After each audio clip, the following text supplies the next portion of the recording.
Welcome back to another episode of Infidelity Tales Lab. We're thankful for your continued viewership. Before we begin, tell us, where in the world are you watching from? We love knowing our global reach. Now, let's dive into today's story. Chapter 1. The Foundation Cracks. Rob Mitchell had built his life on two principles, loyalty and strength. At 42, he carried himself with the measured precision of a man who had seen combat in 3 different countries and survived worse than most people could imagine. His weathered hands, scarred from years as a special forces operative before transitioning to private security consulting, now spent their days building something he thought would last forever, a family. The Mitchell household on Maple Street looked like every other suburban dream. Rob had purchased the 2-story colonial with cash after his final overseas contract, determined to give his wife Linda and their 8-year-old daughter Emma the stability he'd never known growing up in foster care. Linda, with her honey blonde hair and doe eyes, had seemed like salvation when they met 6 years ago at a charity gala. She was volunteering at the children's booth, and Emma, then 2 and recently adopted by Rob as a single father, had immediately gravitated toward Linda's gentle demeanor. What Rob didn't see then, blinded by hope and loneliness, was the calculated way Linda assessed his bank account, his property, his potential. Linda Reeves had grown up in a family where appearance mattered more than substance, where her mother taught her that a woman's security came from the man she could catch, not the life she could build. At 28 when they married, Linda was already perfecting the art of being whatever someone needed her to be. Their marriage had been comfortable, if not passionate. Rob worked long hours consulting for corporate security firms, building a reputation that commanded premium rates. Linda managed their social calendar, joining the right neighborhood committees, befriending the right wives. Emma thrived in school, her natural intelligence shining despite the trauma of her early years in the system. But comfort had bred carelessness in Linda. The thrill of playing the perfect wife began to wear thin, especially when Rob's work demanded frequent travel. That's when Derek Phillips entered their orbit. Derek was everything Rob wasn't. Smooth where Rob was direct, charming where Rob was intense, weak where Rob was strong. He'd moved to their neighborhood 8 months ago, taking over his deceased father's struggling accounting firm. At 35, Derek was divorced, attractive in a non-threatening way, and desperately insecure beneath his practiced smile. He'd noticed Linda immediately at the neighborhood barbecue, the way she seemed restless despite her perfect life. Their affair began with stolen glances across the yard during block parties, progressed to afternoon coffee while Rob traveled, and culminated in afternoon encounters at Derek's office above the old bank building downtown. Linda told herself it wasn't serious, just excitement, something to fill the void of a marriage that had become predictable. Rob sensed something had shifted. Linda's laughter seemed forced, her affection mechanical. She developed new interests, yoga classes that ran late, book clubs that met frequently, volunteer work that demanded odd hours. But Rob had learned in the military that suspicion without evidence was poison, so he waited, watched, and hoped he was wrong. The first real crack appeared 3 weeks ago when Emma came home crying from her Aunt Carol's house, Linda's sister who lived across town. Carol's twin boys, both 10 years old, had pushed Emma off their trampoline, calling her names about being adopted. When Rob confronted Linda about it, she dismissed it as kids being kids and suggested Emma was too sensitive. But Rob knew his daughter. Emma was resilient, tougher than most kids her age had to be. If she was crying, someone had crossed a line. That night, he began paying closer attention to everything. Linda's phone calls, her schedules, the way she avoided his eyes when she spoke. The pattern became clear with sickening clarity. Linda was closest to Carol, who'd been covering for her sister's indiscretions for months.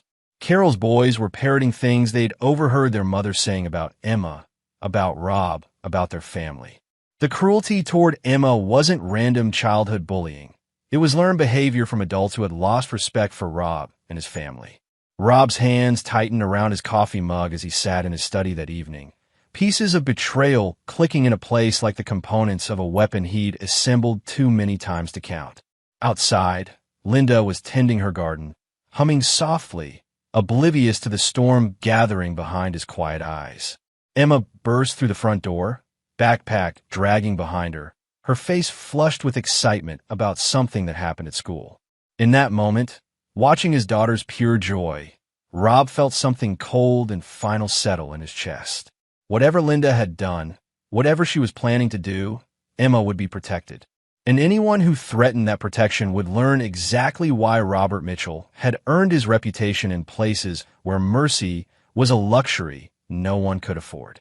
The foundation of their perfect suburban life was about to crumble, and Rob would be the one holding the sledgehammer. Chapter 2. The Breaking Point. The neighborhood block party was Linda's idea, as most social gatherings were.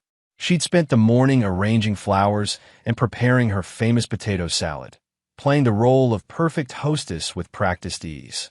Rob watched her from the kitchen window as she flitted between neighbors, her smile bright and engaging, her laughter carrying across the yard. Derek Phillips arrived fashionably late, carrying a bottle of expensive wine and wearing the kind of casual confidence that came from knowing he belonged. Rob observed the subtle dance between his wife and the newcomer. The way Derek's eyes found Linda immediately, how she seemed to glow under his attention. The carefully orchestrated coincidental moments when they ended up near each other. Emma spent most of the party playing with the younger kids, but Rob noticed how she avoided her cousins, Carol's twin boys Jason and Kyle. When the boys started a game of tag, Emma hung back, suddenly finding reasons to help Linda with serving duties instead of joining the fun. "She's being antisocial," Carol commented to Linda, loud enough for Rob to hear. "Maybe she needs to learn to toughen up a bit. My boys could teach her." Rob set down his beer with deliberate control. "Emma's fine the way she is." Carol's smile was sharp around the edges. "Of course she is. But sometimes kids need to learn the real world isn't going to coddle them. Especially kids who, well, you know how it is." The pause before "you know how it is" hung in the air like a slap. Rob felt his jaw tighten, but Linda quickly intervened with nervous laughter. "Carol, don't be silly. Emma's just tired from school." But Rob caught the look that passed between the sisters, complicit, knowing. They discussed Emma before, probably in ways that would make his blood boil if he knew the details. The party continued without incident until Derek offered to help Linda clean up. Rob was talking to their neighbor Mike about contractor recommendations when he noticed the easy familiarity between Derek and Linda as they moved around each other in the kitchen. Derek knew where the dishes belonged, where Linda kept the serving spoons. He'd been in their kitchen before, often enough to learn the layout.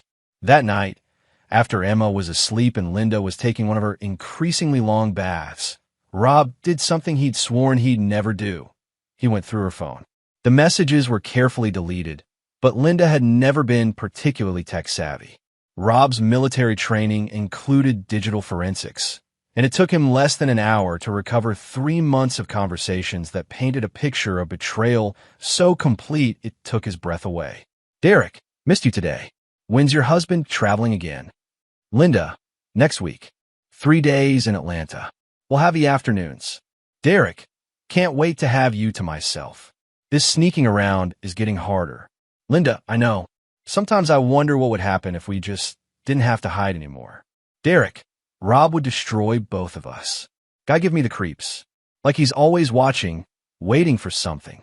"Linda, he's not as tough as he pretends. All that military stuff is just for show. He's actually pretty predictable." The messages went deeper, uglier. Linda complaining about Rob's cold nature, his obsession with Emma, his paranoid attention to detail. Derek feeding her resentment, painting himself as the understanding alternative to Rob's intensity. But the message that made Rob's vision narrow to a tunnel of pure rage was from 2 weeks ago. "Linda, Emma keeps asking questions about why we don't spend time with her anymore. Maybe we should back off for a while." "Derek, the kid's not even yours by blood. Why let her control your life?" "Carol's right. You've babied her too long." "Linda, you're right. She needs to learn the world doesn't revolve around her. Maybe spending time with Jason and Kyle will teach her some resilience." Rob set the phone down with hands that trembled slightly, not from fear, but from the effort of controlling the violence that wanted to explode from his chest. They'd been using Emma as a pawn, deliberately exposing her to Carol's boy's cruelty to teach her resilience. His daughter, who'd already survived abandonment and the foster system, was being tortured for the convenience of his wife's affair. He sat in his study until dawn, staring at the wall where Emma's artwork hung next to her school photos. By the time Linda came downstairs for her morning coffee, Rob had made a series of decisions that would change everything. "I'm taking Emma to Carol's this afternoon," Linda announced, not meeting his eyes. "The boys want to play, and I think it's good for her to interact with family." Rob nodded slowly. "Good idea. Maybe I'll come along." Linda's coffee mug paused halfway to her lips. "Oh, you don't need to do that. I know you're busy with work." "I'm never too busy for Emma." Linda forced a smile. "Of course not. I just meant, Carol's boys can be a handful. You might find it stressful. I think I can handle a couple of 10-year-olds. Something flickered in Linda's eyes. Calculation, concern. But she nodded and turned away, her phone already buzzing with what Rob knew would be frantic messages to Derek about the change in plans. That afternoon, Rob would finally see the full scope of his family's betrayal. And Linda, Derek, and everyone who'd enabled them would learn that Robert Mitchell's reputation for being dangerous wasn't military mythology. It was a promise. Chapter 3. The Revelation. Carol's house sat on 3 acres outside the main neighborhood, giving her boys plenty of space to run wild. The property backed up to dense woods, and Carol had often bragged about the natural playground it provided for active children. Rob had always found the isolation unsettling, but now, pulling into the gravel driveway with Linda and Emma, it felt ominous. Carol greeted them at the door with her usual brittle enthusiasm. At 34, she was Linda's older sister by 2 years, with the same blonde hair but harder edges around her eyes and mouth. Her ex-husband had left 18 months ago, citing irreconcilable differences, though Rob suspected Carol's volatile nature and drinking problem had been the real catalysts. "Rob, what a surprise," Carol said, her smile not reaching her eyes. "Linda didn't mention you were coming." "Last-minute decision," Rob replied, watching how Carol's gaze darted to Linda with something approaching panic. Emma hung close to Rob's side as they entered the house. The living room was cluttered with video game controllers, empty soda cans, and the general chaos of unsupervised children. Jason and Kyle were sprawled on the couch, their attention fixed on a violent video game that seemed inappropriate for their age. "Boys, Emma's here," Carol announced. Kyle glanced over, his expression shifting to something unpleasant. "Great, the baby's back." "Kyle," Carol said without conviction, making no real effort to correct him. Jason paused the game and turned to face Emma fully. "Mom says you're not really part of our family anyway. Dad says Uncle Rob got stuck with damaged goods." The words hung in the air like physical blows. Emma's face crumpled, but before Rob could respond, Linda laughed nervously. "Kids say the darndest things, don't they?" Rob felt something fundamental shift inside him. The woman he'd married, the woman he'd trusted with his daughter's well-being, was standing there making excuses for deliberate cruelty toward an 8-year-old child. His child. "Emma, why don't you go play in the backyard?" Linda suggested. "The boys can show you their new trampoline." Emma looked up at Rob with pleading eyes, but Linda was already ushering her toward the back door. "Go on, sweetheart. Have fun." Rob followed them outside, his senses heightened in the way they'd been trained during reconnaissance missions. Carol poured herself a large glass of wine despite it being only 3 in the afternoon, and Linda checked her phone constantly, her fingers flying over the keyboard. The boys led Emma to the large trampoline set up near the tree line. What happened next will be burned into Rob's memory forever. "Only real family gets to go first," Jason announced, climbing onto the trampoline. Kyle followed, and they began jumping aggressively, making the surface unstable. "Come on, Emma," Kyle called. "If you can get on, you can jump with us." Emma approached hesitantly. As she tried to climb up, Jason deliberately jumped hard, sending her tumbling backward onto the ground. She landed awkwardly, clutching her arm. "Oops," Kyle said with a laugh. "Guess you're not tough enough." Emma sat on the grass, tears streaming down her face, holding her arm. Rob started forward, but Linda was already moving. "Emma, get up," Linda said sharply. You're fine. My arm hurts, Emma whimpered. You just fell. Stop being dramatic. Linda's voice carried across the yard, and Rob felt his world tilt sideways. This wasn't the loving stepmother who'd read Emma bedtime stories and helped with homework. This was a stranger wearing Linda's face. Carol appeared beside Linda, wine glass in hand. She's a bit sensitive, isn't she? The boys play rougher than that all the time. He's a boy, Linda said, gesturing toward Jason. She must have said something to upset him. The words hit Rob like physical blows. His wife, the woman he'd trusted with everything, was not only failing to protect Emma, but actively participating in her humiliation. Emma looked around the yard, seeking help from the adults who were supposed to protect her. Finding none, she sat there holding her arm, trying not to cry harder. That's when Rob moved. He walked across the yard with deadly calm, his footsteps silent on the grass. He knelt beside Emma, gently examining her arm. It wasn't broken, but it was definitely tender. Boys, he said softly, not looking up from Emma. Come here. Jason and Kyle exchanged glances, suddenly unsure. There was something in Rob's voice that made the air feel dangerous. Now, Rob said, still quiet. They climbed down from the trampoline, moving with reluctant steps. Rob stood slowly, keeping Emma behind him. When he looked at the boys, they instinctively took a step back. His eyes held the kind of cold focus they'd seen in movies, but never experienced in real life. You pushed my daughter, Rob said. On purpose. We were just playing, Jason stammered. No. Rob's voice cut through the excuse like a blade. You hurt her deliberately, and then you laughed about it. Carol hurried over, her wine sloshing. Rob, they're just kids. You're scaring them. Rob ignored her, his attention fixed on Linda. Tell them to apologize. Linda shifted uncomfortably.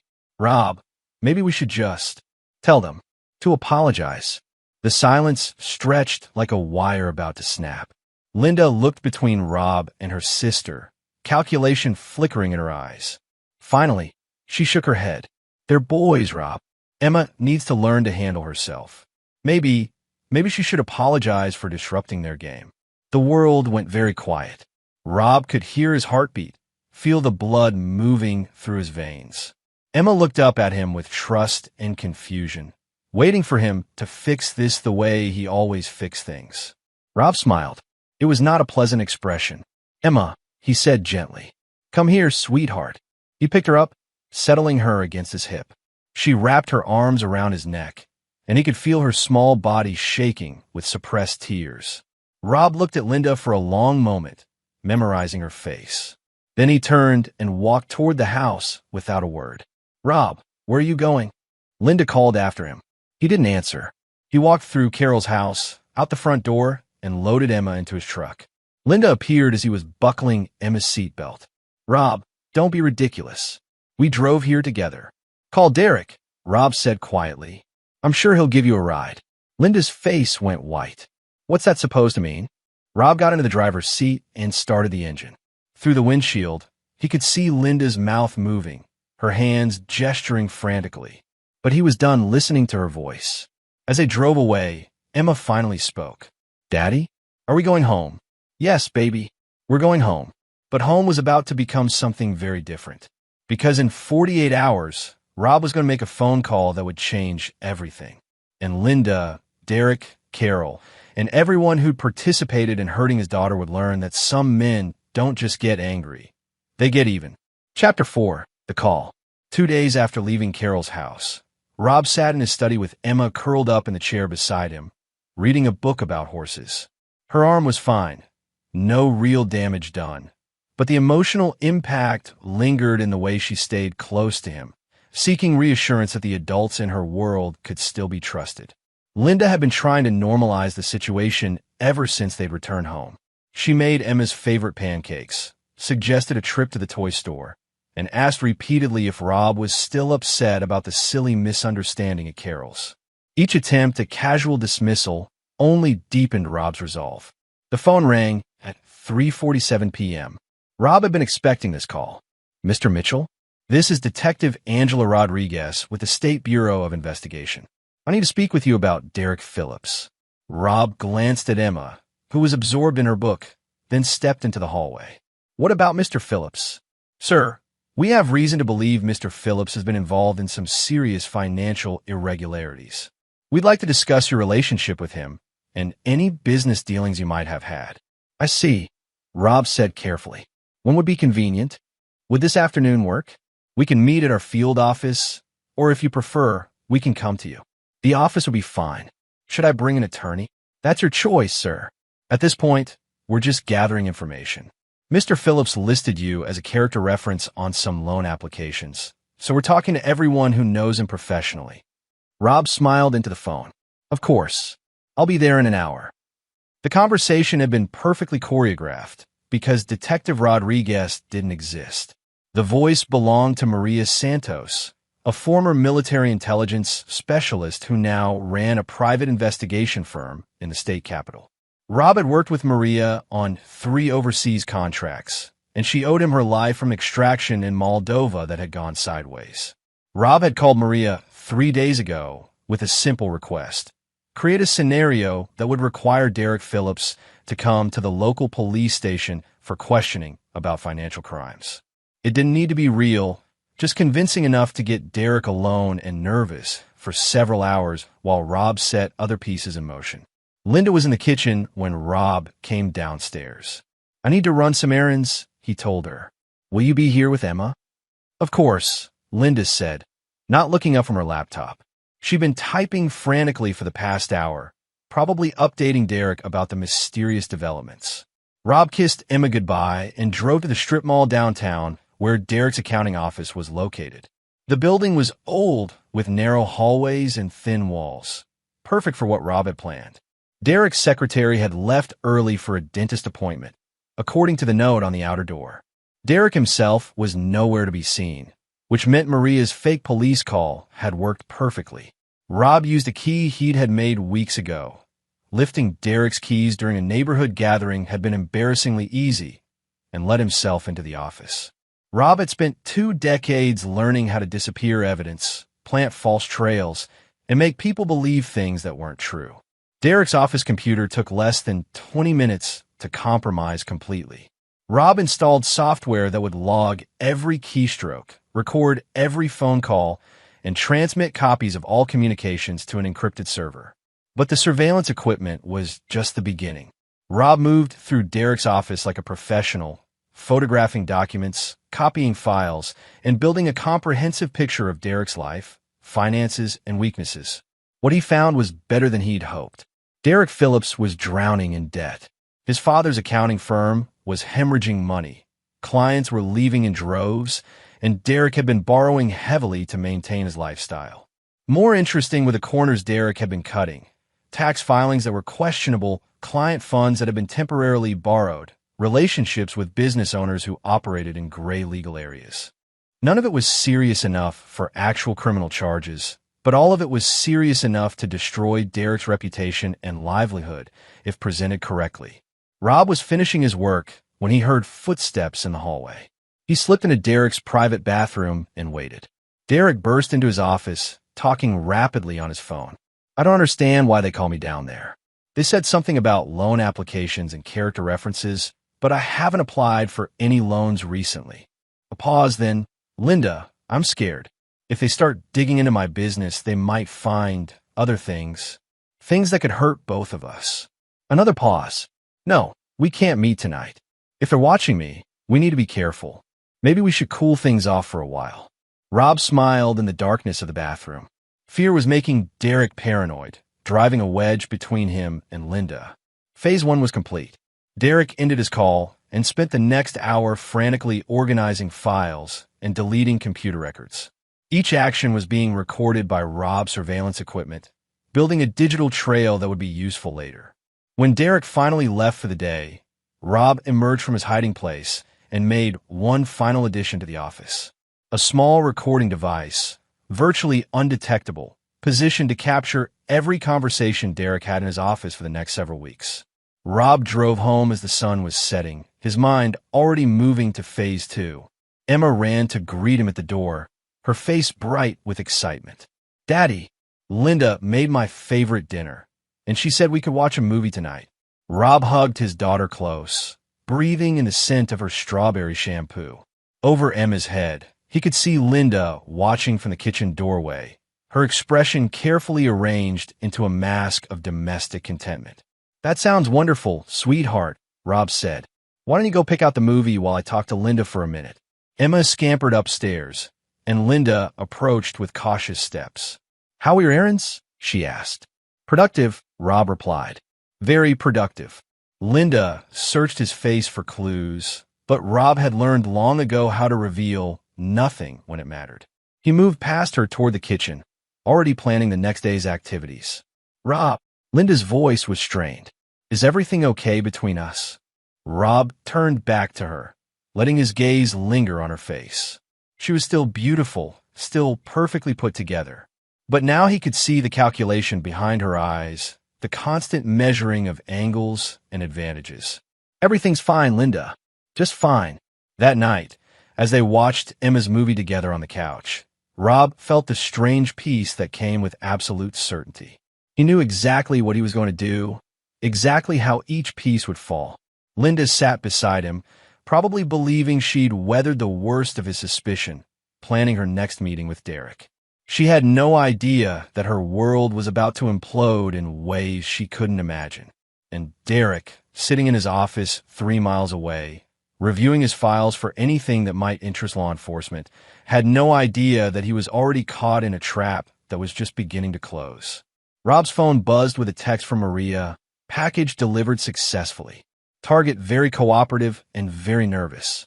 Ready for phase 2 when you are." Rob deleted the message and pulled Emma closer as the movie continued. His daughter's laughter filled the room, pure and trusting, reminding him exactly why he was willing to do anything, absolutely anything, to protect her. Chapter 5. The Unraveling. Derek's paranoia grew like cancer over the next week. The fake police questioning had shaken him more than Rob had anticipated, and the surveillance equipment captured a man slowly coming apart. Derek checked his locks 3 times each night, jumped at unexpected sounds, and began drinking heavily after office hours. But it was the phone call from Linda that pushed Derek over the edge. "I think Rob knows." Linda's voice came through crystal clear on the recording device. "He's been different since Carol's house. Watching me, asking strange questions." "What kind of questions?" Derek's voice was strained. "Yesterday, he asked how long I've known you. Today, he wanted to see my phone to look up a restaurant number. He's never done that before. Maybe we should stop seeing each other for a while, just until things calm down." "Derek, I need you to understand something." Linda's voice took on a cold edge that Rob recognized, but Derek apparently didn't. "If Rob finds out about us, he'll destroy both of us. But if you abandon me now, I'll destroy you first." There was a long silence. "What's that supposed to mean? I know about your money problems. I know you've been borrowing from client accounts. I know about the tax returns you've been filing. If you want my protection from Rob, you'd better not even think about throwing me away." Rob listened to the recording from his truck, parked outside Derek's office building. Through the second-floor window, he could see Derek pacing behind his desk, looking increasingly frantic. Linda wasn't just an unfaithful wife. She was manipulative, calculating, and dangerous. She'd been collecting leverage on Derek the same way she'd probably been collecting it on Rob. Insurance policies for when relationships became inconvenient. Rob's phone rang. Carol's name appeared on the screen. "Rob, we need to talk," Carol said without preamble. "Linda called me crying this morning. She thinks you're planning to leave her. Is that so? She's worried about Emma. If you divorce Linda, what happens to Emma's relationship with our family?" Rob felt his jaw tighten. "Emma's relationship with your family?" "Well, Linda's been like a mother to her, and the boys have gotten so close to their cousin. It would be devastating to break up that bond." The sheer audacity of the lie took Rob's breath away. Carol was rewriting history, painting Linda as a devoted stepmother and her cruel sons as loving cousins. "Carol, your boys pushed Emma off a trampoline and called her damaged goods." "Oh, Rob, that's not what happened at all." Linda explained everything. Emma misunderstood some typical boy behavior and got her feelings hurt. You know how sensitive she can be. Rob ended the call without another word. Carol and Linda had coordinated their story, creating a version of events where Emma was the problem and Linda was the victim. They were preparing for war, which meant they knew war was coming. That evening, Rob implemented phase 3 of his plan. He waited until Linda was in the shower, then called Derek's office from the house phone. Derek Phillips speaking. This is Robert Mitchell. I think we need to have a conversation. The silence on the other end of the line stretched for nearly 30 seconds. About what? Derek finally managed. About my wife. About my daughter. About the choices you've been making. I don't know what you're talking about. Derek, I know everything. Every meeting, every message, every lie you've helped Linda tell. The question is whether we handle this like civilized men or whether I handle it my way. Are you threatening me? I'm offering you a chance to minimize the damage. Meet me tomorrow night at the old quarry on Route 9. Come alone, and we'll discuss terms. Terms for what? For how much of your life you get to keep when this is over. Rob hung up and deleted the call from the phone's memory. Upstairs, he could hear Linda singing in the shower, probably planning her next move in what she thought was a chess game she could win. Rob spent the next day making final preparations. He visited 3 different banks, liquidating accounts Linda didn't know existed.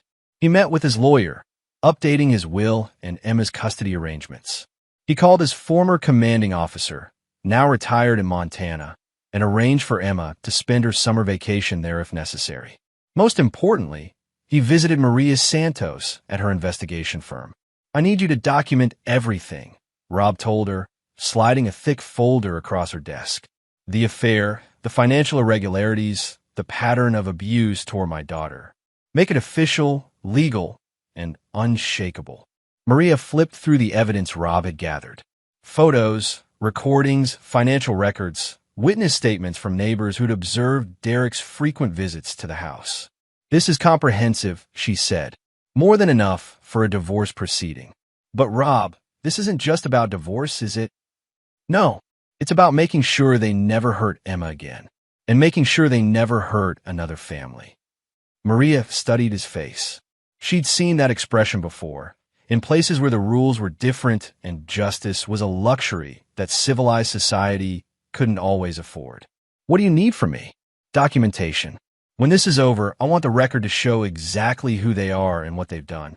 I want it so clear that no court, no family member, no friend will ever take their side again. That night, Derek called Linda.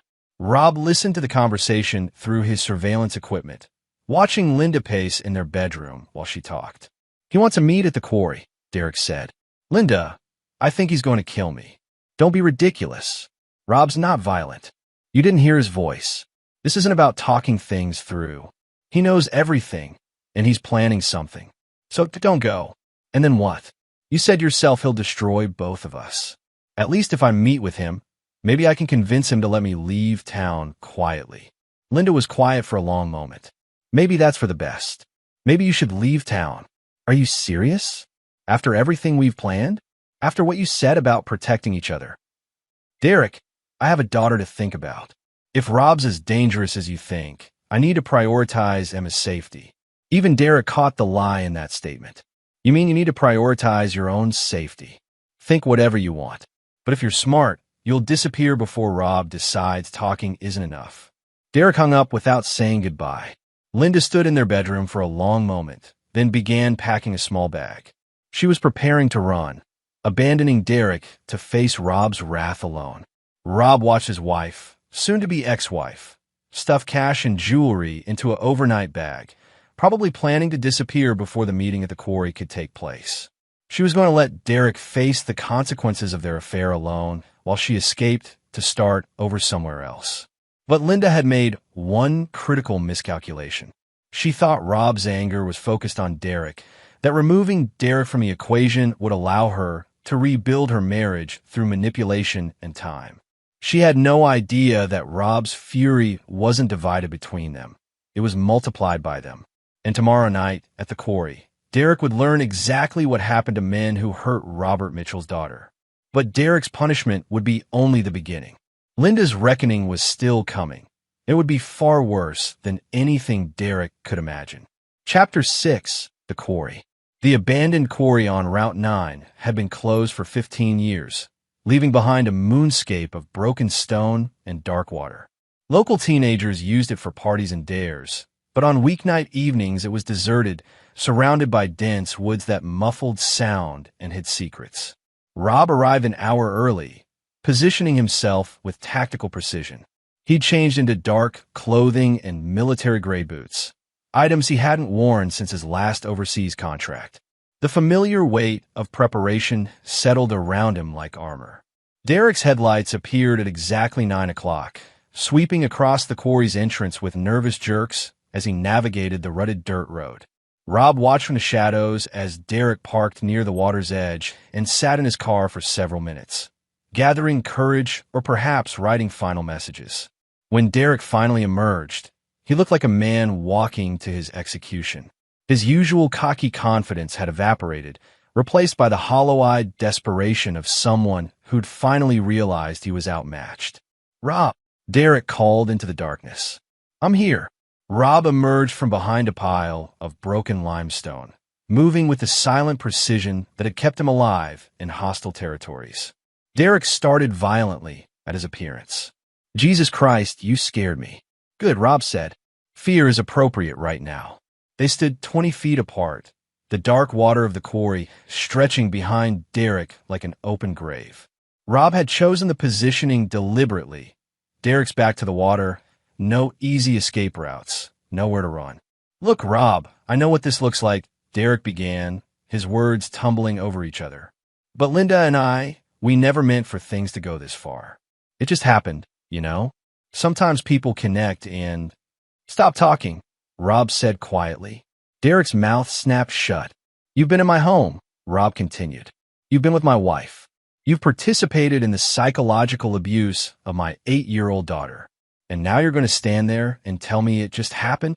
The thing with Emma, that wasn't my idea. That was all Linda and Carol.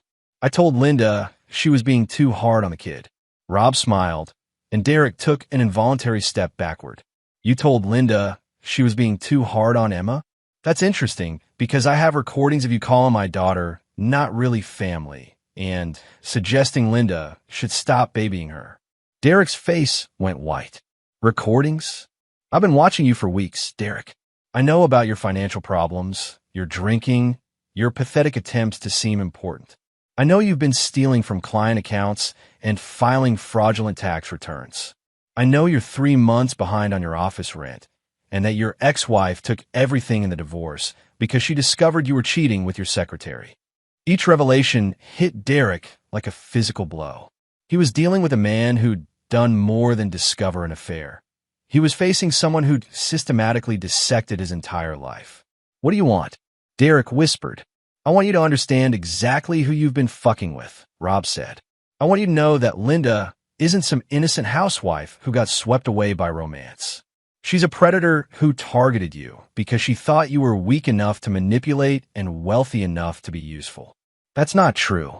She's been recording your conversations, Derek, keeping evidence of your financial crimes as insurance. If I'd never discovered the affair, she would have used that information to control you indefinitely. And when she was done with you, she would have destroyed you to protect herself." Derek's breathing was becoming labored. "You're lying." Rob pulled out his phone and played a recording. Linda's voice, cold and calculating, describing Derek's vulnerabilities to Carol. "He's so desperate for affection, he can't see I'm setting him up. If Rob ever finds out, I'll throw Derek under the bus and play the victim. Men like Derek are useful until they become liabilities." Derek staggered as if he'd been shot. "When did she say that?" "Last week, while you were declaring your love and talking about running away together." The sound that escaped Derek's throat was somewhere between a sob and a scream. He'd been played by an expert, manipulated by someone who'd seen him coming from miles away. "Here's what's going to happen," Rob continued. "You're going to disappear. Tonight. You're going to close your business, settle your debts, and leave this state permanently. You will never contact Linda again, never mention Emma's name, and never return to this area. And if I don't," Rob's smile disappeared, "then I'll implement Plan B, which is I'll release evidence of your financial crimes to the state licensing board, the IRS, and every client whose money you've stolen. I'll ensure that Linda's recordings of your conversations are discovered during the investigation. And then, when you're facing federal charges and have no money for legal defense, I'll visit you in prison." Derek was crying now, understanding that his life as he'd known it was over regardless of which path he chose. "Why are you giving me an option to leave?" Derek asked. "Why not just destroy me here and now?" Rob considered the question seriously. "Because destroying you isn't my primary objective. Protecting Emma is. You leaving accomplishes that goal. You staying, in any capacity, forces me to escalate to methods that would upset my daughter." The implication hung in the air like smoke. Derek understood that Rob was offering mercy not for Derek's sake, but to avoid the complications that would come with more permanent solutions. "How do I know you won't come after me, even if I leave?" "Because I keep my word," Rob said. "But Derek, understand this clearly. If you ever threaten my family again, if you ever come near Emma, if you even search for her on social media, I will find you. And when I do, there won't be any conversations or choices. There will just be consequences." Derek nodded frantically. "I'll leave. Tonight. I'll disappear completely." "Good." Rob pulled an envelope from his jacket. "There's $10,000 in cash. Enough to get you started somewhere else. Consider it severance pay." Derek took the envelope with shaking hands. "Why would you help me?" "I'm not helping you. I'm buying insurance that you'll stay gone." Derek stumbled back toward his car, clutching the money like a lifeline. As he reached for the door handle, Rob called out one final time. "Derek?" "Yeah. Linda's planning to run tonight, too. She's been packing while you were driving here. If you had any romantic notions about riding off into the sunset together, you should probably let those go." Derek's shoulders sagged with the weight of final defeat. He got into his car and drove away without looking back, carrying nothing but cash and the knowledge that he'd been played by everyone who'd claimed to care about him. Rob watched the taillights disappear into the woods, then pulled out his phone. Maria Santos answered on the first ring. "It's done," Rob said. "Derek Phillips will be leaving town tonight. Make sure the financial evidence gets to the appropriate authorities after he's gone. I want his business license revoked and his assets frozen, but only after he's had time to cross state lines." "What about Linda?" Rob looked across the dark water of the quarry, thinking about his wife, packing her bags, and planning her escape. She thought removing Derek would buy her time to rebuild her position, maybe even convince Rob that the affair had been Derek's idea all along. "Linda's punishment is just beginning," Rob said, "and it's going to be much worse than Derek's." Chapter 7. The Trap Closes. Linda was gone when Rob returned home at midnight. Emma was sleeping safely at their neighbor's house. Rob had arranged for a sleepover earlier in the day, knowing tonight would be complicated. The house felt different, empty, as if Linda's absence had lifted a poisonous cloud Rob hadn't realized was there. Linda's hasty packing job told a story of panic and guilt. She'd taken jewelry, cash, and important documents, but left behind photo albums and personal items that would be impossible to replace. This wasn't a planned departure. It was a desperate flight. Rob found the note on the kitchen counter, written in Linda's careful handwriting. "Rob, I need some time to think about our marriage. I'm staying with Carol for a few days while I figure things out. We need to talk about Emma's future and what's best for everyone. I love you both. Linda." Even fleeing in the middle of the night, Linda was still playing games, positioning herself as the thoughtful wife taking space to save their marriage. She had no idea that Rob had anticipated this move and prepared accordingly. Rob's phone buzzed with a text from an unknown number. Linda Mitchell checked into the Riverside Motel on Highway 14 at 11:47 p.m. Room 237. Paid cash for 3 nights. The message was from Tommy Kowalski, a former military police officer who now worked private security in the area. Rob had called in a favor, knowing Linda would avoid Carol's house despite what her note claimed. Linda was too smart to involve her sister in whatever came next. She'd want distance and deniability. Rob spent the next hour implementing the final phases of his plan. Phone calls to strategic contacts, transfer of electronic files, activation of surveillance protocols that had been dormant for weeks. By dawn, Linda would be trapped in a web she didn't even know existed. The next morning, Rob picked up Emma from the sleepover and took her to breakfast at her favorite diner. She was unusually quiet, picking at her pancakes instead of devouring them with typical 8-year-old enthusiasm. "Daddy, where's Linda?" "She had to go visit your Aunt Carol for a few days," Rob said gently. "Sometimes adults need to spend time with their families." Emma nodded, but her expression remained troubled. "Is she coming back?" Rob studied his daughter's face, seeing intelligence and intuition that most adults underestimated. Emma had sensed the tension in their house, the subtle shifts in relationship dynamics that children noticed even when they couldn't articulate them. "Maybe not, sweetheart. How would you feel about that?" Emma considered the question seriously, her small face scrunched in concentration. "Would it just be you and me again? Just you and me?" "That would be okay," Emma said quietly. "Linda's been different lately. Not mean exactly, but not nice the way she used to be." Rob felt his heart break and heal simultaneously. Emma had noticed Linda's changing behavior, the gradual erosion of affection and protection. His daughter was more perceptive than anyone had given her credit for. "You know what, Em? How about we spend the day doing whatever you want? Movies, ice cream, that bookstore you love." Emma's face brightened for the first time in weeks. "Really? The whole day? The whole day? Just the two of us?" While Emma ran to get her jacket, Rob's phone rang. Maria Santos's voice was crisp and professional. "Linda tried to access the joint accounts this morning. The banks flagged the attempts as suspicious and froze everything pending investigation." "Perfect. What about the other arrangements?" "The private investigator your friend Derek hired never existed. The phone number goes to a disconnected line, and the address was a vacant office building. Linda's going to spend the next few days chasing shadows." Rob smiled grimly. Linda thought she was being clever, hiring someone to investigate Rob's background and find leverage for divorce proceedings. She had no idea that Detective Morrison was actually another of Rob's former colleagues, feeding her false information and documenting her attempts at manipulation. "The employment verification checks also came back interesting," Maria continued. "Turns out Linda's been lying about her volunteer work for the past 6 months. The children's charity she claimed to manage? They've never heard of her. The literacy program she supposedly ran doesn't exist. Linda had been creating fictional charitable work to explain her absences while seeing Derek. She'd been building an elaborate facade of community involvement to cover for her affairs.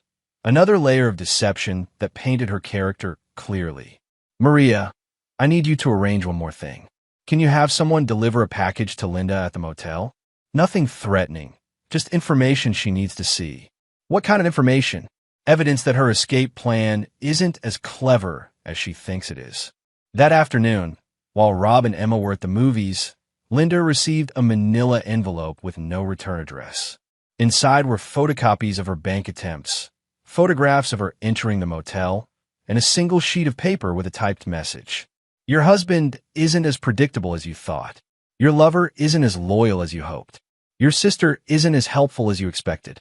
You're alone now, and every move you make is being watched. If you want to negotiate the terms of your surrender, call the number below. You have 24 hours. The phone number belonged to Maria's office, but Linda wouldn't know that. Linda called Carol immediately, her voice shrill with panic. "Carol, something's wrong. Rob knows everything, and he's been planning this. I need help." Carol's response was exactly what Rob had anticipated. "Linda, I can't get involved in your marriage problems. If Rob's really as dangerous as you think, I need to protect my boys. Maybe you should consider going back home and working things out." Linda's support system was crumbling exactly as Rob had engineered. Derek was gone. Her financial resources were frozen, and now her sister was backing away to protect herself. Linda was discovering that the relationships she'd thought she could rely on were all conditional, based on her ability to project strength and stability. That evening, Linda made the call to Maria's number. "This is Linda Mitchell. I received your message. Mrs. Mitchell, my client, is prepared to discuss terms for an amicable separation. Are you interested in hearing his proposal?" "Who is your client?" "I think you know the answer to that question." Linda was quiet for a long moment. "What kind of terms?" The kind that allow you to leave with your dignity intact instead of having your life systematically destroyed piece by piece. But Mrs. Mitchell, this offer expires tomorrow at noon. After that, my client will pursue other options. What other options? The kind that involve federal prosecutors, family court judges, and very public revelations about your character and behavior. The kind that ensure you never get custody or visitation rights with Emma, and that your family and friends understand exactly who you really are. Linda hung up without responding, but Rob knew she called back. She was trapped, isolated, and running out of resources. More importantly, she was finally beginning to understand that she'd seriously underestimated the man she'd betrayed. That night, as Rob tucked Emma into bed, she asked the question he'd been dreading. "Daddy, are you and Linda getting divorced?" Rob sat on the edge of her bed, choosing his words carefully. "Yes, sweetheart, we are." Emma nodded solemnly. "Is it because of what happened at Aunt Carol's house?" "That was part of it. But mostly it's because Linda and I want different things, and we can't make each other happy anymore. Will I still get to see her?" Rob studied his daughter's face, looking for signs of distress or attachment that would complicate his decisions.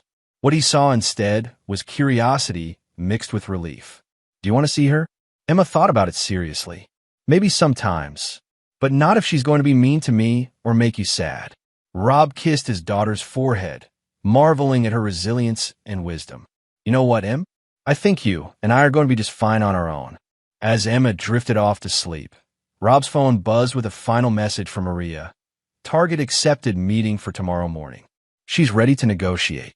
Rob deleted the message and settled into his study to review the divorce papers he'd been preparing for weeks. Linda thought she was walking into negotiations, but she was actually walking into a surrender ceremony. The trap had been set, the prey was cornered, and tomorrow Rob would offer Linda one last choice: accept his terms and disappear quietly, or face the full consequences of betraying a man who never forgot and never forgave. Chapter 8. The Reckoning. Linda arrived at the coffee shop on Main Street, looking like she hadn't slept in days. Her usually perfect hair was disheveled. Her makeup couldn't hide the dark circles under her eyes, and her hands shook slightly as she scanned the room for familiar faces. Maria Santos sat in a corner booth, dressed in a conservative business suit that made her look like a corporate attorney. She'd chosen this location specifically, public enough to feel safe, quiet enough for serious conversation, and close enough to the courthouse to send a subtle message about the legal consequences hovering over Linda's future. "Mrs. Mitchell," Maria said as Linda approached. "Thank you for coming." Linda slid into the booth opposite Maria, her movements sharp with nervous energy. "Where's Rob? My client prefers to handle these matters through representation. I'm Maria Santos, attorney and private investigator. Mr. Mitchell has retained my services to facilitate a clean resolution to your marriage. I want to talk to my husband directly." "That's no longer an option, Mrs. Mitchell. Mr. Mitchell has presented you with a choice, and you have exactly," Maria checked her watch, 4 hours to make your decision. Linda's composure cracked slightly.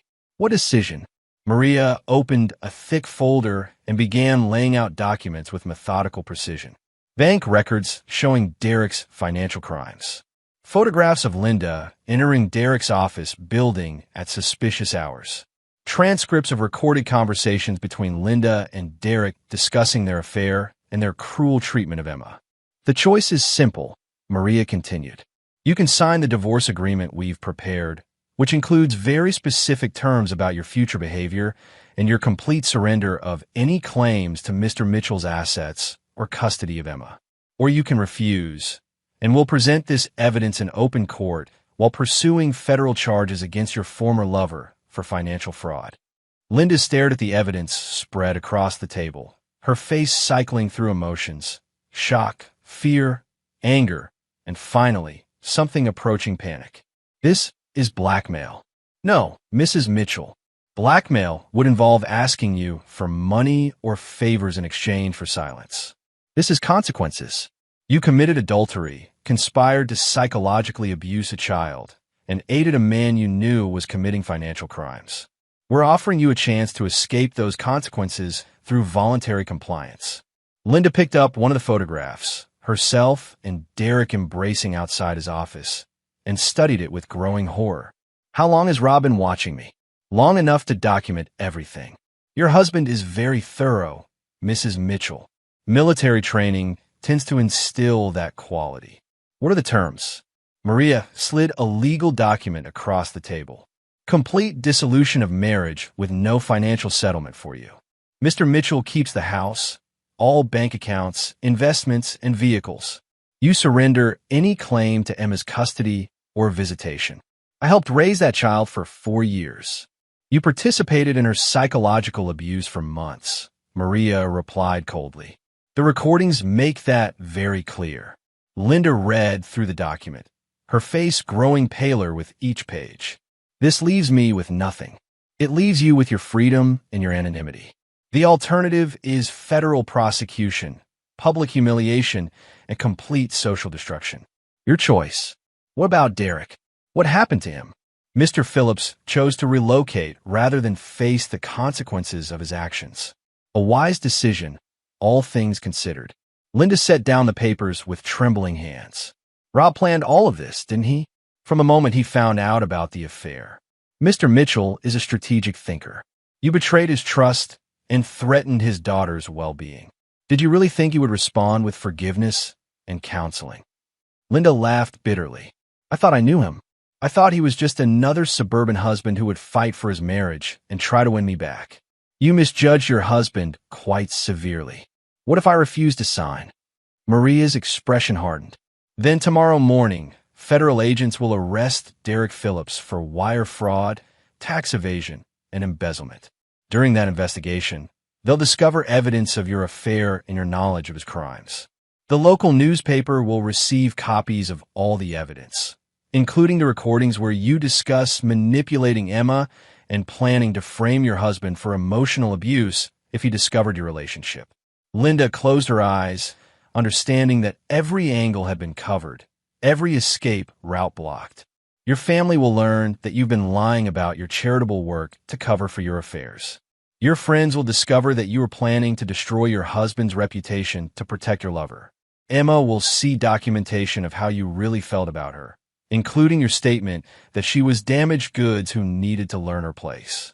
Stop, Linda whispered.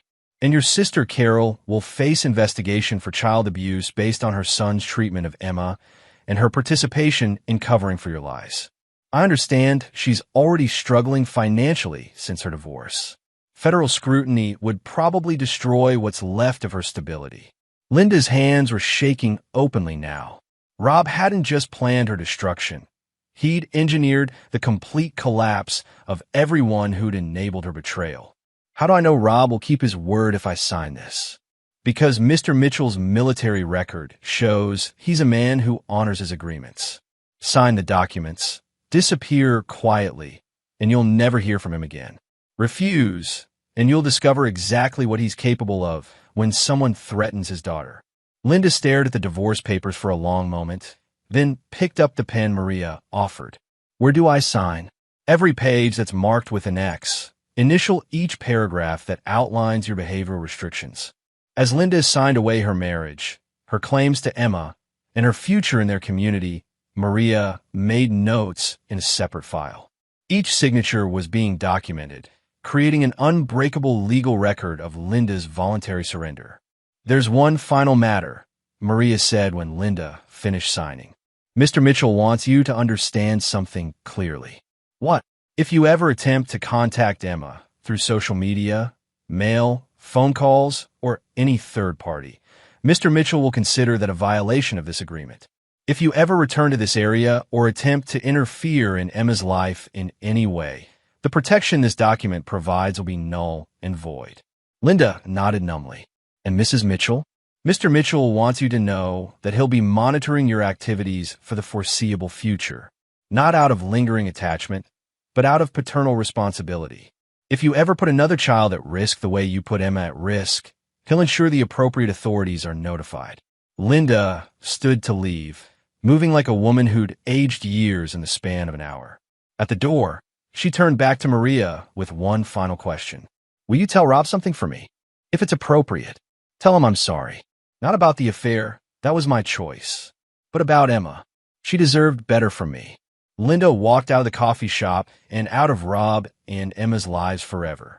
Maria watched through the window as Linda got in her car and drove away, carrying nothing but the clothes on her back and the knowledge that she'd been completely, methodically destroyed by a man she'd thought she could manipulate. Maria gathered the signed documents and called Rob. It's done. She signed everything and she's gone. Any problems? None. She understood exactly what was at stake. Oh, and Rob? She asked me to tell you she was sorry about Emma. Rob was quiet for a moment. Too little, too late. What now? Now, I go home to my daughter and we start over. Clean slate, no looking back. And Linda? Linda made her choices. She'll live with the consequences. As Maria drove toward the courthouse to file the divorce papers, Rob was picking up Emma from school. His daughter ran toward him with the unburdened joy of a child who sensed that whatever dark cloud had been hanging over their family was finally lifting. How was school, sweetheart? Rob asked as Emma buckled her seatbelt. Good. Mrs. Peterson said I could be in the advanced reading group next semester. And guess what? Sarah's mom invited me to their family camping trip next month. Rob smiled, hearing excitement in Emma's voice that had been missing for weeks. That sounds like fun. We'll talk to Sarah's mom about the details. Daddy, are you happy today? Rob looked at his daughter in the rearview mirror, seeing her bright eyes and genuine smile. Yes, Em. I'm very happy today. Me too. I feel like everything's going to be okay now. Everything's going to be better than okay, Rob promised. Everything's going to be perfect. Chapter 9, New Beginnings. 6 months later, Rob stood in the kitchen of their remodeled home, watching Emma practice piano in the living room. The house felt different now. Lighter, warmer, filled with the kind of genuine happiness that couldn't be manufactured or performed. They'd rearranged furniture, painted walls, and created new traditions that belonged entirely to them. Emma had thrived since Linda's departure in ways that surprised even Rob. Her grades improved, she made new friends, and the quiet anxiety that had shadowed her for months gradually disappeared. Most importantly, she'd stopped walking on eggshells, stopped trying to anticipate adult moods and reactions. Daddy, did I tell you what happened at lunch today? Emma called from the piano bench. No, sweetheart. What happened? Mason tried to take my cookies, so I told him my dad was a soldier and he'd better give them back. Emma grinned. He gave them back really fast. Rob laughed. Em, you can't use my military background to intimidate kids into sharing their lunch. Why not? It worked. Because it's not fair to use fear to get what you want. Emma considered this seriously. But what if someone's being mean and they won't stop? Then you use your words first, get help from a teacher second, and only defend yourself physically if absolutely necessary. What if all of those don't work? Rob set down his coffee and joined Emma at the piano. Then you tell me, and I'll handle it. Like you handled Linda and Derek? The question caught Rob off guard. They rarely talked about Linda anymore, and Emma had never mentioned Derek by name before. What do you mean, sweetheart? I know they were being mean to you and to me, and I know you made them go away. Sarah's mom told her mom that you were a hero for protecting me. Rob felt a complex mix of pride and concern. He'd been careful to shield Emma from the details of Linda's departure, but apparently their small community had drawn its own conclusions about the sudden end of his marriage. Emma, I need you to understand something important. What happened with Linda wasn't about being a hero. It was about making sure you're safe and happy. I know. That's what dads do, right? Protect their kids. That's exactly what dads do. Emma returned to her piano practice, but Rob continued to think about their conversation. The truth was that the last 6 months had been a revelation. Without Linda's subtle manipulations and manufactured drama, both he and Emma had discovered aspects of themselves they'd forgotten or never known existed. Rob had started dating again, cautiously, with Emma's well-being as his primary consideration. Dr. Jennifer Hayes, Emma's pediatrician, had expressed interest during a routine appointment, and their first coffee date had turned into weekly dinners that Emma sometimes joined. Jennifer understood the complexity of dating a single father with a protective nature, and she seemed genuinely fond of Emma rather than merely tolerating her. More importantly, Rob had reconnected with parts of himself that Linda's presence had somehow stifled. He'd started a small consulting business, helping other veterans transition to civilian careers. He coached Emma's soccer team. He'd even begun teaching a self-defense class at the community center, primarily for women and children. The doorbell interrupted his thoughts. Rob opened it to find Maria Santos holding a bottle of wine and wearing a rare smile. "This is unexpected," Rob said. "Come in." Maria entered and waved at Emma, who waved back before returning to her piano. "I hope you don't mind the unannounced visit.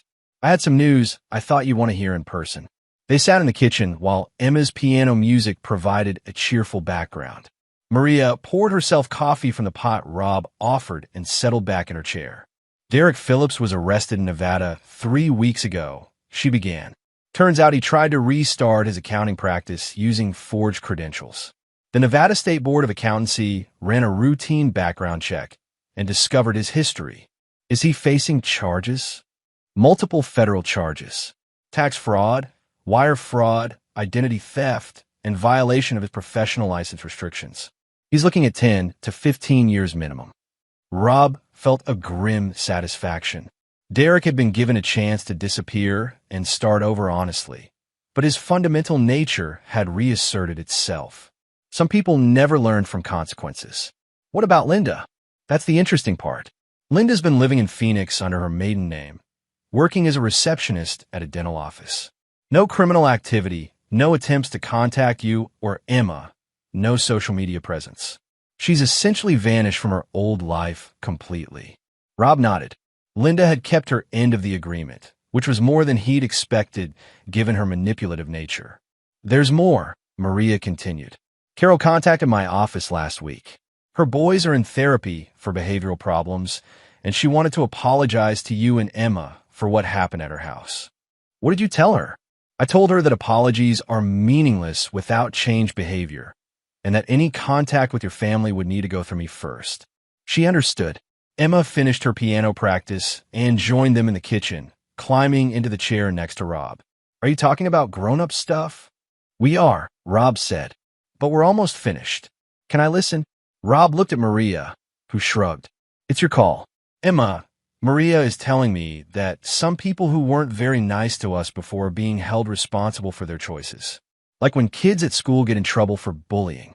Emma nodded seriously. "Good. People should get in trouble when they're mean.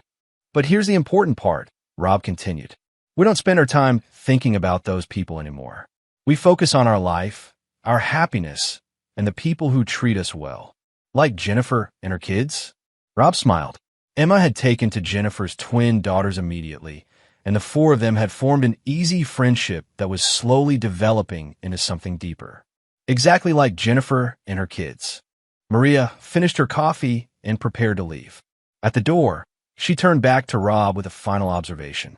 "You know, in all my years doing this kind of work, I've never seen someone implement such a comprehensive response to betrayal. Most people want revenge that's quick and visible. What you did was create long-term consequences that taught real lessons." "I wasn't trying to teach lessons," Rob replied. "I was trying to protect Emma.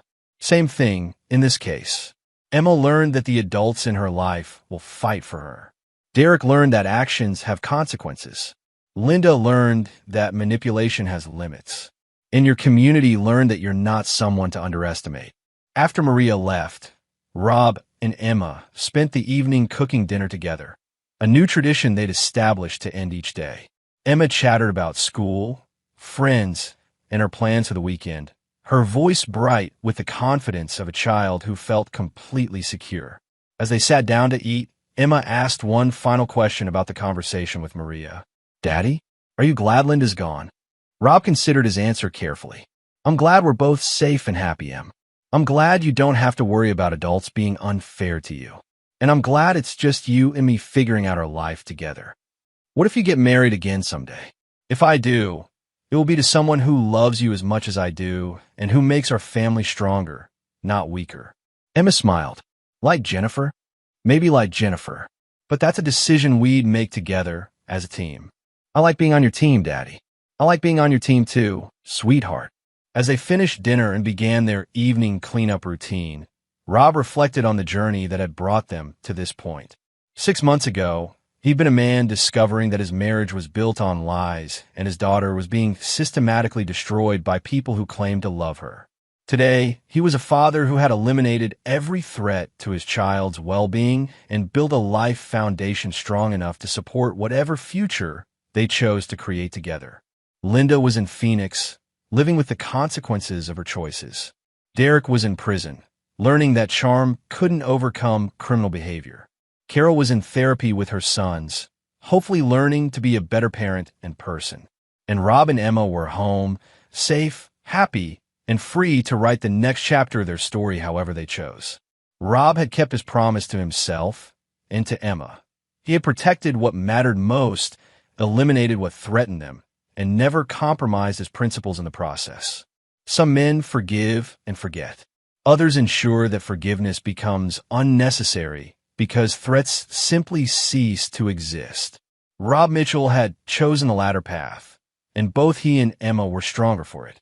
The future stretched ahead of them, bright with possibility and secured by the unshakable foundation Rob had built through strength, planning, and the absolute refusal to let anyone hurt his daughter ever again. And there you have it. Another story comes to an end. What did you think? I'd love to hear your thoughts in the comments below. If you enjoy this story, consider joining our community by subscribing. It means the world to us. For more stories like this one, check out the recommended videos on screen, and I'll see you there.